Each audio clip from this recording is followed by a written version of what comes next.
Bench up for wellness کے تحت گپ شپ کا یہ ہمارا پہلا سلسلہ ہے، یعنی آج سے ہم اور آپ گپ شپ شروع کر رہے ہیں۔ ہمیں ایسے لوگ چاہیے ہوتے ہیں نا جن سے ہم باتیں کریں، لیکن وہ اگر جاننے والے ہوں، رشتہ دار ہوں، فرینڈز ہوں تو مشکل ہو جاتی ہے، کیونکہ ہم ہر بات کر نہیں پاتے۔ جو لوگ ہمیں جانتے ہیں وہ پھر جج بھی کرتے ہیں، وہ ان باتوں کو یاد بھی رکھتے ہیں، ہم بھول جاتے ہیں، لوگ نہیں بھولتے۔ تو دل چاہتا ہے کہ کسی سے تو بات کی جائے، ایسی بات کی جائے جو غیر جانبدار ہو۔ کبھی دل چاہتا ہے کسی کو کچھ نصیحت ہی کر دیں، لیکن سننے والے پتہ نہیں تیار ہوں گے کہ نہیں۔ کبھی دل چاہتا ہے کہ سوسائٹی میں کسی بات کو عام کیا جائے، لیکن کس کو کہا جائے اور کیسے کہا جائے۔ کبھی یہ بھی دل چاہتا ہے کہ کوئی بات میں سوچ رہی ہوں تو کیا میں ٹھیک سوچ رہی ہوں، جو رویہ میرا ہے کیا وہ ٹھیک ہے۔ تو دل چاہتا ہے نا کہ کوئی اور بھی ذرا میری بات سن لے۔ ایسا کندھا ہم آپ کو اس کے ذریعے دے رہے ہیں، ایک ایسا فورم جہاں پہ آپ بات کر سکتے ہیں اور جو کہنا چاہیں کہہ سکتے ہیں، ایک دوسرے سے بھی کہہ سکتے ہیں، ہم بھی بات کر سکتے ہیں۔ ایک گپ شپ ہے بس، لیکن یہ گپ شپ بے فائدہ نہیں ہے، یہ فضول نہیں ہے، یہ وقت ضائع کرنے والی نہیں ہے، بلکہ ایک ہیلدی ایسی گپ شپ ہوگی جس میں ہم کچھ نہ کچھ ضرور لرن کریں گے، سیکھیں گے۔ کوئی نہ کوئی ایسی بات ضرور ہوگی جو ہماری معلومات میں اضافہ کرے۔ اچھا، ٹائم بھی ہمیں ساتھ ساتھ بچانا ہے، وقت کس کے پاس ہے اتنا لمبا بیٹھ کے دیکھنے کا، تو اس لیے ہم دیکھنے کا کام ہی نہیں رکھتے، ہم رکھتے ہیں سننے کا کام۔ یہ صرف آڈیو، آپ چل رہے ہیں، پھر رہے ہیں، لیٹے ہوئے ہیں، سونے والے ہیں، کہیں ویٹنگ روم میں ہیں، کسی راستے میں ہیں، کہیں جانا ہے، تھوڑا سا ٹائم بیچ میں ہے، کبھی کبھی صرف تھوڑا سا بریک لینا ہے، تو پھر آپ کے پاس یہ آڈیو ہوگی، آپ رکھیں گے اپنے پاس، اور جب آپ کو یہ سننی ہوگی آپ نکال کے سن لیں گے۔ تو اس لیے کوئی ایسی چیز نہیں ہوگی کہ آپ اسکرین پہ نظر رکھیں، تو ایک کارآمد فورم ایسا ہوگا کہ ہم آپس میں بات کریں گے۔ تو چلیے گپ شپ کا آغاز کرتے ہیں۔ جس وقت آپ یہ سن رہے ہیں، یا تو مئی کی بالکل لاسٹ اینڈنگ ڈیٹس ہوں گی، یا پھر جون شروع ہو چکا ہوگا، تو اس وقت ہم سب کے حالات، خاص طور پہ پاکستان میں حالات کیا ہیں۔ میں اندازہ لگا رہی ہوں کہ آپ کے گھر میں اس وقت کیا ہو رہا ہوگا۔ گرمی ہے بہت زیادہ، اور کچھ جگہوں پہ تو بارش بھی ہے، اور موسم کی بھی بڑی عجیب و غریب سچویشن ہے۔ اور ویسے تو موسم جو سخت ہے وہ تو ہے ہی، جو کہ کلائمیٹ چینج ہو رہا ہے، جو ہم نے اپنے بچپن سے بہت ذکر سنا تھا نا کہ ایک وقت آئے گا، موسم تبدیل ہو جائے گا، پلانٹیشن کیوں ضروری ہے، درخت اس لیے لگانے ہیں۔ تو یہ اندازہ نہیں تھا کہ ہمارے ہوتے ہوئے ہی آ جائے گا، یہ شاید اتنی سنگینی کا بھی اندازہ نہیں کیا تھا۔ جہاں گرمیاں تھیں وہاں سردیاں ہیں، جہاں سردیاں ہیں وہاں گرمیاں ہیں، کچھ عجیب سی کنفیوژن ہے پورے شہر اور پورے ملک میں۔ کہیں بارش ہو رہی ہے اور اسلام آباد میں اولے پڑ رہے ہیں، جسٹ امیجن۔ اور کہیں جہاں پنکھے نہیں تھے دنیا بھر میں وہاں پنکھے لگائے جا رہے ہیں، اور کہیں جو ہے ہم طے ہی نہیں کر پا رہے کہ موسم سردیاں کب آتی ہیں اور گرمیاں کب آتی ہیں۔ اور اس وقت اتنی گرمی کے ساتھ ساتھ اسکولز بند ہونے والے ہیں۔ اب اسکولوں کی چھٹیاں ہونے قریب ہیں، ایگزام سے بچے فارغ ہو گئے ہیں، تو حال یہ ہے کہ کچھ نڈھال لوگ گھر میں ادھر ادھر پڑے نظر آتے ہیں، جو دیر سے اٹھتے ہیں، جن کا ٹائم ٹیبل گھروں کا خراب ہونے والا ہے یا ہو چکا ہے۔ حالت یہ ہے کہ اگر کہیں کسی کے گھر میں اے سی ہے تو وہ ایک ہی کمرے میں چل رہا ہے، کہیں لائٹ نہیں ہے اور یو پی ایس ہے تو وہ بھی ایک ہی کمرے میں ہے، گدے ڈل گئے ہیں گھروں کے اندر۔ تو اس وقت فیملی بانڈنگ کے لیے تو بہت اچھا ٹائم ہے، کیونکہ حالات نے مجبور کر دیا ہے کہ سب ایک ہی کمرے میں آ کے رہ جائیں۔ یہ تو بہت اچھا ہے کہ اب بچے افورڈ ہی نہیں کر سکتے کہ وہ الگ الگ کمروں میں جائیں، لیکن بہرحال یہ ایک مشکل وقت ہے، مشکل صورتحال ہے، جو ظاہری بات ہے کہ ہمارا اپنا انتخاب نہیں ہے نا۔ بجلی نہ ملنا، لوڈ شیڈنگ ہونا، پانی کا نہ آنا، یہ چیزوں کا ہم یہ نہیں کہہ سکتے کہ یہ قدرتی چیزیں ہیں جو ہمیں برداشت کرنی ہے۔ موسم کی سختی تو ایک حد تک کہہ سکتے ہیں، لیکن جو سہولیات ہمیں ملنی چاہیے، جو حکومت کو ہمیں فیسیلیٹیٹ کرنا چاہیے، وہ نہ ملنے کی وجہ سے ہم ان ساری مشکلات کا شکار ہیں۔ بجلی ملنا ہمارا حق ہے جب ہم دوسرے ملکوں سے 3 گنا پیسے دے رہے ہوں، تو یہ تو بہرحال ایک ظلم ہے جو ہمارے اوپر ہو رہا ہے، لیکن ہمیں اتنی عادت ہو گئی ہے اس ظلم کی کہ ہم بس اس کو جھیلنے کے طریقے سوچتے ہیں۔ یہ نہیں آئے گا تو یہ آلٹرنیٹ ہو جائے گا، وہ نہیں آئے گا تو یہ کر لیں گے۔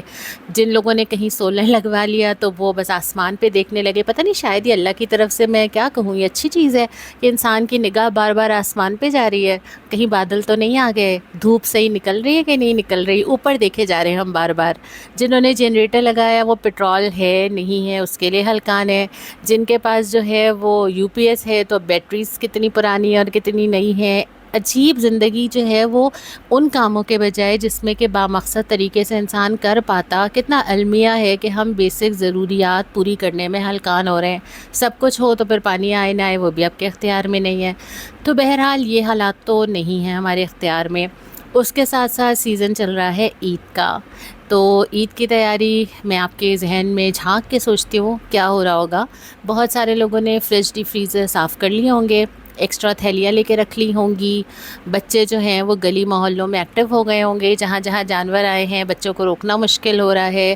لیکن یہ خیال رکھیے گا کہ جو جانور جن انوائرمنٹ میں پل کے آتے ہیں نا، ان کے اندر بہت ساری بیماریاں یا بہت سارے ایسے کیڑے یا جیسے چھوٹے چھوٹے مسائل ایسے ہو سکتے ہیں کہ بہت سارے بچوں کو اسکن الرجیز ہوتی ہیں زمانے میں، خاص طور پہ جو بچے چھوٹی ایج کے ہوتے ہیں، 6 سال 5 سال، جن کو ہم شوق میں لے جاتے ہیں اور جانوروں کو ہاتھ لگواتے ہیں نا۔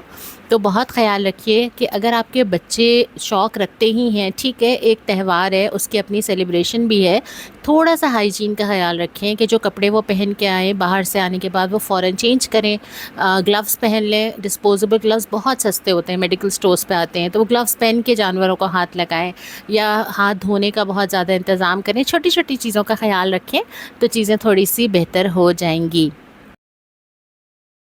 اچھا، جگہ جگہ اب آپ کو سیل نظر آ رہی ہے سیخوں کے اوپر، ترکیبیں ڈھونڈی جا رہی ہیں، تو یاد تو ان شاء اللہ تعالیٰ آپ سب رکھیں گے کہ ہم نے جو ہے وہ قربانی کا گوشت جو ہے وہ مستحق افراد تک پہنچانا ہے ان شاء اللہ تعالیٰ۔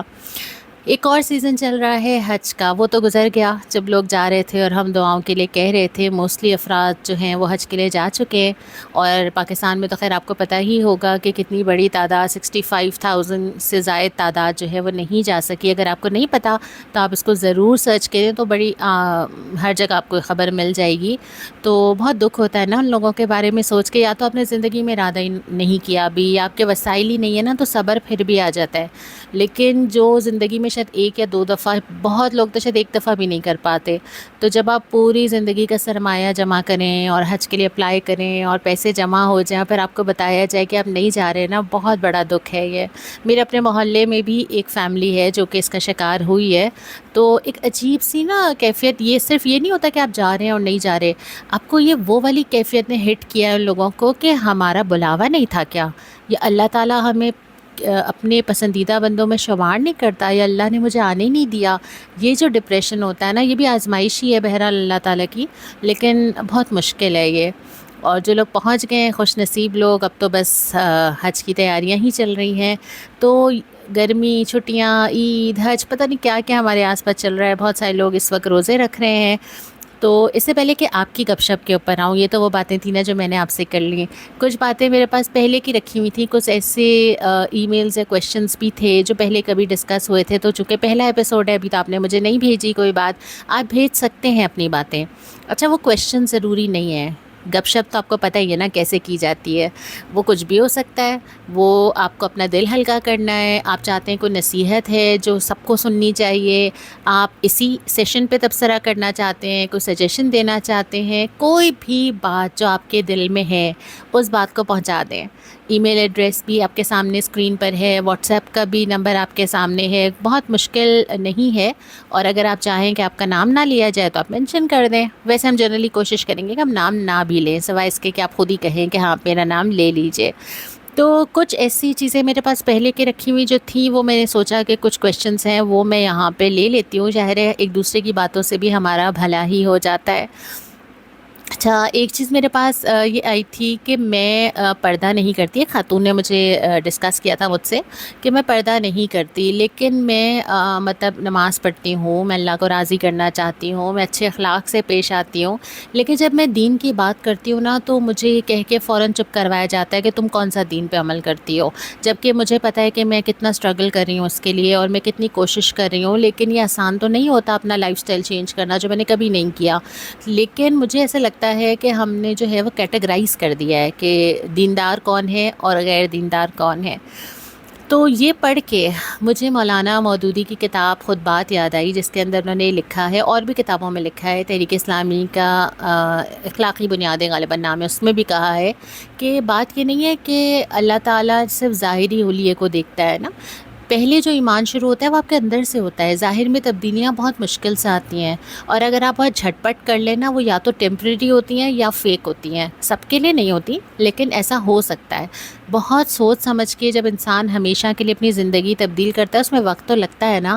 فیصلہ کرنا، خود کو مضبوط کرنا، لوگوں کے ریئیکشنز کا سوچنا، اور اس کی وجہ سے یہ ہو جاتا ہے کہ ہم یہ سمجھتے ہیں کہ بس یہ 3-4 چیزیں جو ہمارے نزدیک ہے نا، اسکارف ہے، عبایا ہے، مردوں میں پھر داڑھی ہے یا پائنچے اونچے کرنا ہے، اگرچہ یہ ایک پارٹ ہے اس پوری چیز کا. آپ کے اللہ سے تعلق میں اندر سے بھی بدلتے ہیں، زبان بھی بدلتی ہے، لہجہ بھی بدلتا ہے، لباس بھی بدلتا ہے، حلیہ بھی بدلتا ہے. لیکن یہ بہت ساری چیزیں ہیں، جیسے مولانا مودودی نے کہا تھا نا کہ تو شاخیں ہیں. جب ایمان کا درخت اندر ہوتا ہے تو شاخیں نظر آ رہی ہوتی ہیں، ہر جگہ چینج نظر آ رہا ہوتا ہے. لیکن یہ جو مسکنسیپشن ہمارا بھی ہے اور لوگوں کا بھی ہے کہ ہم شاخوں سے سٹارٹ لیتے ہیں اور اس کی بیس پہ ہم لوگوں کو جج کرتے ہیں. بلکہ اس کی بہت اچھی مثال نا مجھے وہ یاد آئی. آج کل آپ نے سنا ہوگا نا وہ لیبیا کے جو حاجی کا، ہر جگہ ہی سوشل میڈیا پہ سنا ہوگا کہ وہ جو جانا چاہتا تھا حج کے لیے اور اس کے نام کی وجہ سے اس کے سیکیورٹی کلیئرنس میں ٹائم لگا اور فلائٹ چلی گئی، اور پھر وہ فلائٹ راستے میں خراب ہوئی، واپس آئی. اچھا، اس کو کہا بھی جا رہا تھا کہ تم گھر چلے جاؤ، اس نے کہا نہیں میں گھر نہیں جا رہا، میں حج کے لیے نکلا ہوں اور میں واپس نہیں جاؤں گا. اور پھر اس کے بعد فلائٹ واپس آئی تو پائلٹ نے کہا انجن تو سٹارٹ ہے، میں تو دروازہ نہیں کھولوں گا. اور دوبارہ فلائٹ چلی گئی. میں سوچی تھی اتنی دیر میں کتنی ہوپس ہائے ہوئی ہوں گی. اس نے کہا ہوگا ارے یہ فلائٹ آ گئی، میں جا رہا ہوں. اور پھر اس کو اجازت نہیں ملی تو پھر وہ رک گیا اور پھر وہ وہیں بیٹھا رہا. پھر وہ فلائٹ دوبارہ گئی، پھر وہ فلائٹ خراب ہوئی، پھر دوسری دفعہ فلائٹ واپس آئی تو پھر پائلٹ نے کہا کہ نہیں پھر اس کو لے کے ہی جاؤں گا. اور پھر اس کے بعد کوئی ایرر نہیں آیا. تو میں نے اس واقعے سے نا 2-3 چیزیں سیکھیں. ایک تو یہ کہ واقعتاً اللہ جس کو اپنے لیے منتخب کر لینا اس کے لیے راستے آسان کرتا ہے. اس کے لیے فضائیں، اس کے لیے دنیا کی ساری چیزیں، ساری طاقتیں سب بے بس ہو جاتی ہیں جب اللہ نے اس کے لیے بنانا ہو. دوسرا مجھے وہ یاد آیا کہ جب سورہ فیل میں جو ذکر ہے نا کہ جب ہاتھیوں کے ساتھ ابرہہ نکلا اور حملہ کرنے آیا تو ہاتھی رک گئے. جب ان کو واپس کیا جاتا تھا تو وہ ٹرن ہو جاتے تھے، آگے بڑھایا جاتا تھا تو وہ قدم نہیں رکھتے تھے. تو میں نے سوچا یہ وہ مثالیں ہیں جو کہ ہم نے سنی ہوئی ہے لیکن اب ہم اپنی نظر سے بھی اس کو دیکھ رہے ہیں.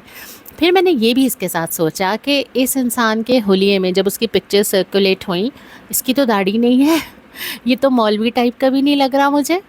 لیکن کیا ہے، مطلب اللہ کے پیمانے ہمیں نہیں پتہ. اللہ کس کو قریب کرے، کس کو نہ کرے، کس کا قبول کرے، کس کا نہ کرے.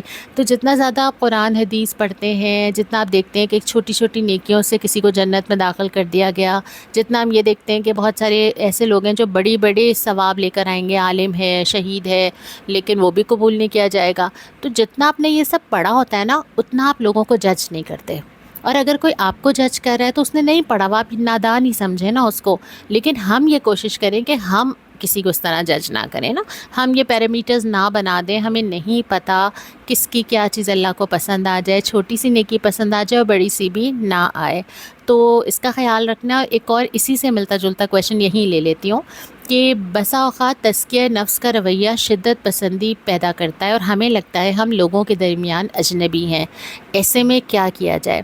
اچھا، ایسے میں یہی کیا جائے کہ ہم اجنبی ہونے کی کوشش نہ کریں نا. اجنبی جب ہوتے ہیں جب ہم اپنے آپ کو لوگوں سے ڈفرینٹ محسوس کرتے ہیں، جب ہم لوگوں سے مختلف انداز میں بولنا شروع کر دیتے ہیں، جب ہم لوگوں سے زیادہ ریلیٹ نہیں کرتے.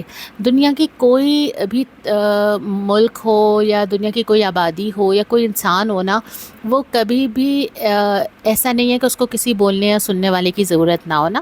اگر آپ لیکچرز دے رہے ہوتے ہیں، اگر آپ لوگوں کو اس نظر سے دیکھ رہے ہوتے ہیں، اور میں آپ کو ایمانداری سے بتاؤں، آپ خود بھی نوٹ کیجئے گا نا، ہم جب لوگوں سے رویہ دیکھتے ہیں نا تو ہم باڈی لینگویج سے اندازہ لگاتے ہیں. اگر ہمارے اور کسی اور انسان کے درمیان گیپ ہے نا، اس کی وجہ کبھی کبھی الفاظ تھوڑی ہوتے ہیں.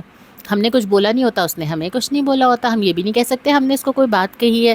باڈی لینگویج، آپ کسی کا ہاتھ پکڑتے ہیں، آپ کسی کو سافٹلی اس کے کندھے پہ ہاتھ رکھتے ہیں، آپ اسمائل کرتے ہیں، یہ چیزیں تو اجنبیت مٹاتی ہیں. تبھی تو ہمیں کہا گیا نا کہ چلتے پھرتے سلام کیا کرو. سلام کیوں اجنبی لوگوں کو سلام کرنے کی تاکید ہے؟ کیوں مسکرانے پہ ثواب ہے؟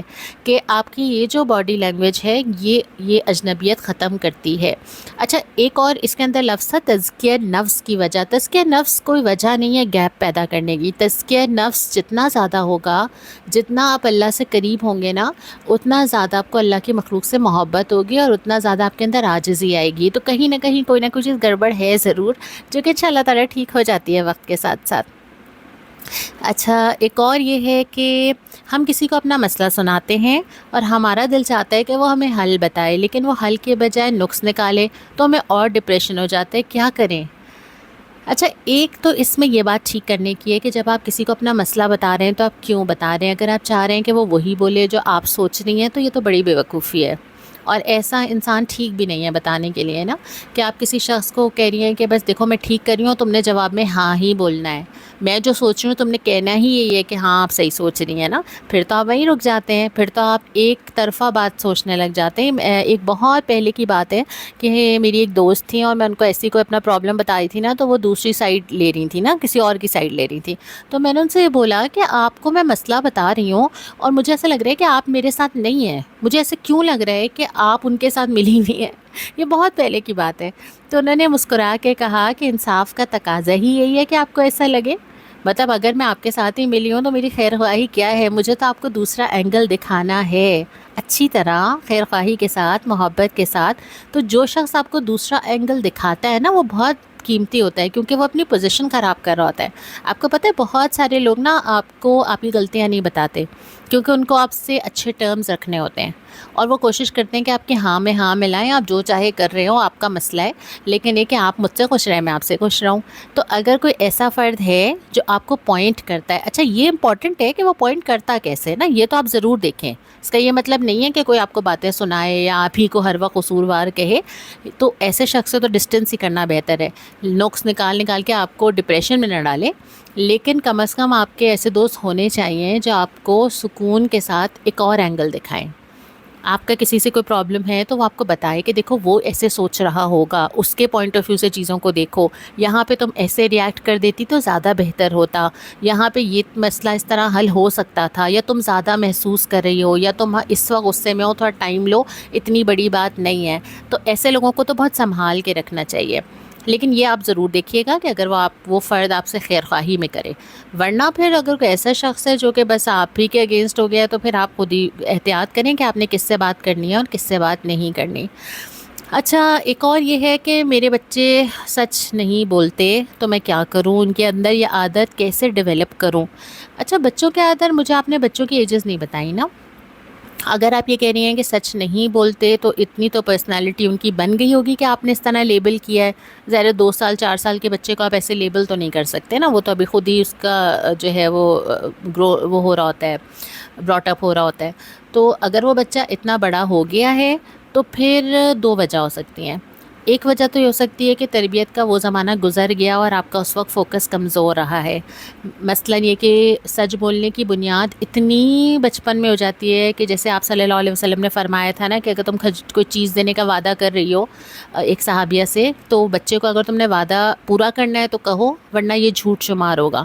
تو وہیں سے بچے نے سیکھ لیا ہوتا ہے کہ اچھا ہمارے گھر میں ڈیلنگ کیسے ہوتی ہے، اماں ابا کہتے تو ہیں کرتے نہیں ہیں. تو اس کو پتہ چل جاتا ہے کہ اچھا یہ تو روٹین ہے، ایسا تو ہونا چاہیے. وہ کہتے ہیں ہاں میں تمہیں یہ دلاؤں گی، نہیں دلاتے. وہ کہتے ہیں یہ ہو جائے گا، نہیں ہوتا. تو یا کوئی مہمان آتا ہے تو کیا کہلواتے ہیں، گیٹ پہ کیا میسج کہتے ہیں، فون اٹھا کے کہتے ہیں بول دو امی نہیں ہے. تو وہ چیز تو بن گئی ہوتی ہے، آپ کو خود نہیں پتہ چلتا. تو کہیں نہ اگر گھروں میں پرسنالٹیز میں ایسے مسئلے ہوں تو بچوں میں خود ہی آ جاتے ہیں، اور آپ کو اس وقت احساس نہیں ہوتا جب تک آپ ہی کی شخصیت سامنے آ کے آپ کے کھڑے نہیں ہو جاتی نا.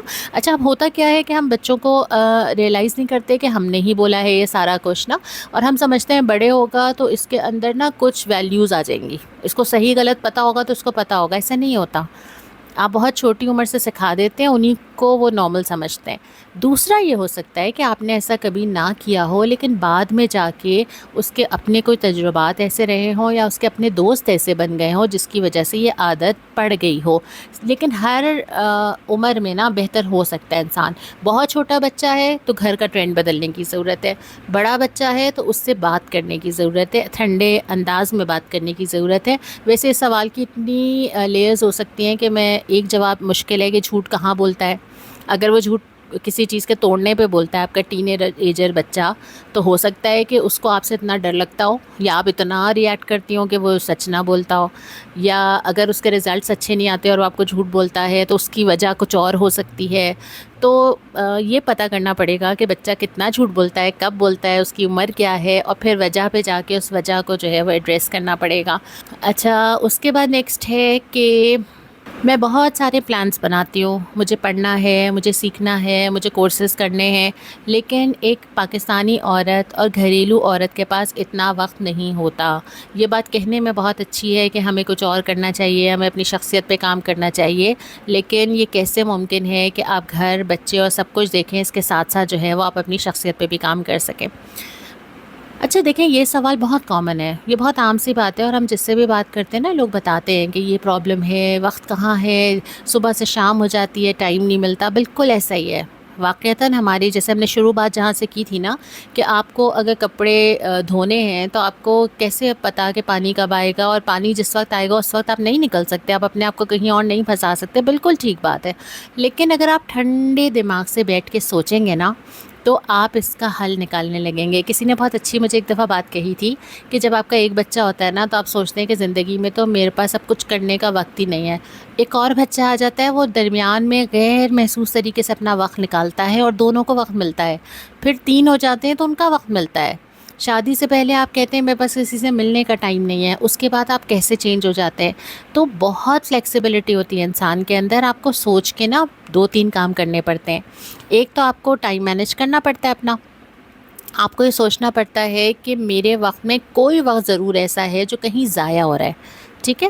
دوسرا یہ ہے کہ آپ کو وہ والے کام جو کوئی اور کر سکتا ہے، کبھی کبھی اپنے اوپر اتنی ذمہ داریاں لی ہوئی ہوتی ہیں کہ جو کوئی اور کر سکتا ہے، میرا بچہ 11 بجے اٹھے گا تو میں اس کو ناشتہ دوں گی، تو وہ بچہ اپنا ناشتہ خود بنا لے، یا آپ پہلے سے طے کر لیں کہ میں پہلے بناؤں گی ورنہ میں نہیں ہوں گی، تاکہ وہ ٹائم پہ اٹھے۔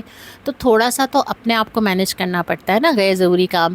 پھر اسی طرح آپ کے گھر میں ڈیکوریشن پیسز ہیں اور آپ نے زیادہ رکھے ہوئے ہیں تو اس کی صفائی میں زیادہ ٹائم لگے گا، تو اپنے گھر میں آپ چیزوں کو کم سے کم ایسی رکھ سکتے ہیں جو آپ کو بہت انگیج کرتی ہیں۔ اگر بہت زیادہ چیزیں ایسی محنت والی آپ خود ہی جمع کر لیں گے تو ٹائم بھی زیادہ لگائیں گے۔ تو غور کر کے سوچنا ہوگا، اور وہاں سے آپ کو نا پک کر کے چن کے اپنا ٹائم نکالنا اور بچانا ہوگا، ایک بات۔